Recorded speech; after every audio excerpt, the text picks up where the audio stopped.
بسم اللہ الرحمن الرحیم۔ شروع اللہ کے نام سے جو نہایت مہربان اور رحیم والا ہے۔ حضرت انس سے بیان ہے کہ نبی کریم صلی اللہ علیہ وآلہ وسلم نے فرمایا، اس امت میں مندرجہ ذیل عذاب آئیں گے، اس امت میں مندرجہ ذیل عذاب آئیں گے۔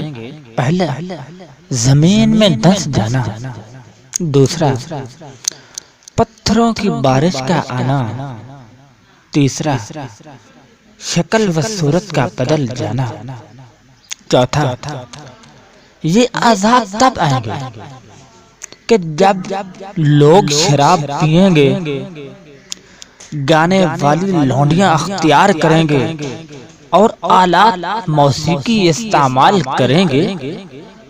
آج کون ہے جو گانے نہیں سنتا اور اللہ کے خوف سے کون ہے ڈرتا؟